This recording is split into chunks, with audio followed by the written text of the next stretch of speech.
और वहीं उत्तराखंड में चारधाम यात्रा को लेकर तैयारियां शुरू हो चुकी हैं। चारधाम यात्रा 30 अप्रैल से शुरू होगी। शासन प्रशासन ने यात्रा की तैयारी शुरू कर दी है। मंदिर समिति और यात्रा प्रबंधन तैयारी कर रहे हैं। सुगम यात्रा की रणनीति तैयार की जा रही है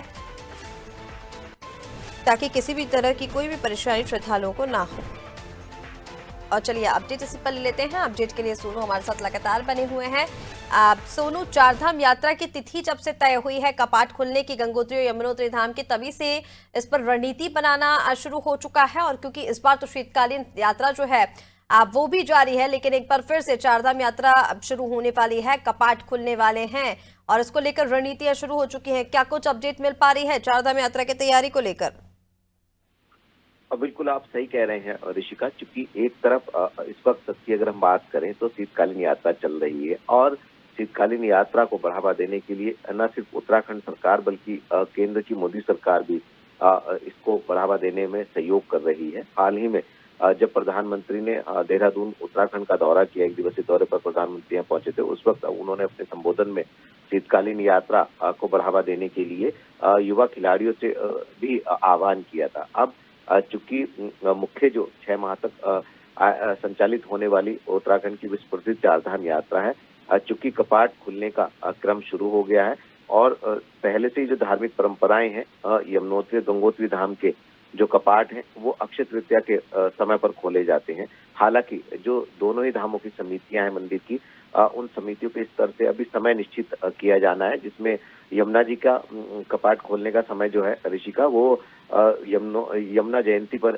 किया जाएगा। और इसके अलावा जो गंगोत्री धाम के कपाट खोलने का समय है वो भी शुभ मुहूर्त में उसको भी पंचांग गणना के बाद तय किया जाएगा। इसके अलावा केदारनाथ धाम की अगर आप बात करें तो केदारनाथ धाम के महाशिवरात्रि के पावन पर्व पर एक धार्मिक समारोह आयोजित कर इसमें कपाट खोलने का शुभ मुहूर्त तय किया जाएगा और तिथि तय की जाएगी। और इसके अलावा बद्रीनाथ धाम के कपाट खोलने का समय जो है वो बसंत पंचमी के शुभ अवसर पर तय किया जा चुका है। आगामी 4 मई को सुबह 6 बजे बद्रीनाथ धाम के कपाट खोले जाएंगे। लिहाजा चूंकि 30 अप्रैल से उत्तराखंड की विश्व प्रसिद्ध चारधाम यात्रा शुरू हो रही है, इसको ध्यान में रखते हुए कल ऋषिकेश, जो कि चारधाम यात्रा का प्रवेश द्वार कहलाता है, उत्तराखंड के गढ़वाल मंडल के जो आयुक्त है विनय शंकर पांडे, उनकी अध्यक्षता में एक बैठक होनी है जिसमें तमाम विभाग के अधिकारी, पुलिस फोर्स और इसके अलावा जो संबंधित विभाग के अधिकारी, यात्रा प्रबंधन तंत्र है, पर्यटन विभाग है, GMVN है और इसके अलावा जो भी संबंधित विभाग के अधिकारी हैं वो सभी इस बैठक में शामिल होने वाले हैं और एक रोड मैप तैयार किया जाएगा कि आखिर इस बार जो यात्रा शुरू होने जा रही है 30 अप्रैल से, इसका स्वरूप कैसा होगा।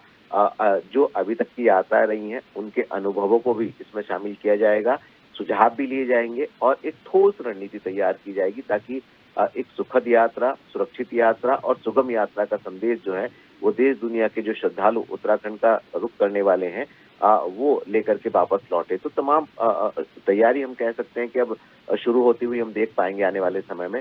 अब चूंकि पहली बैठक जो है वो गढ़वाल आयुक्त के नेतृत्व में हो रही है, उसके बाद मुख्य सचिव और मुख्यमंत्री की अध्यक्षता में भी आने वाले समय में हम तैयारी से संबंधित बैठक देख पाएंगे। बहरहाल अभी जो तैयारी की जा रही है, देखना होगा कि पिछले यात्राओं के जो अनुभव रहे हैं, चाहे वो सड़क दुर्घटना से संबंधित है, चाहे वो यात्रियों के रहने और आवाजाही और ट्रैफिक के अलावा दर्शन करने से संबंधित जो व्यवस्थाएं उनको मुकम्मल करने की बात हो या अन्य व्यवस्थाएं हो, अब देखना होगा कि किस तरह की रणनीति तैयार की जाएगी ताकि वास्तव में एक सुखद यात्रा का संदेश देश दुनिया में पहुंचे। बिल्कुल सोनू, जिस तरह से आपने जानकारी दी, लगातार इसको लेकर रणनीति बनाई भी जा रही है कि किसी भी तरह की परेशानी यात्रियों को ना हो। हालांकि हर बार बहुत ही बेहतर व्यवस्थाएं सरकार की ओर से की जाती हैं। तमाम जानकारी के लिए शुक्रिया आपका। बने रहिए हमारे साथ, आगे भी आपसे अपडेट लेंगे। तो चारधाम यात्रा शुरू होने वाली है 30 अप्रैल से, इसकी शुरुआत हो जाएगी, जिसको लेकर प्रशासन की ओर से तैयारियां की जा रही हैं, रणनीति बनाना शुरू किया गया है।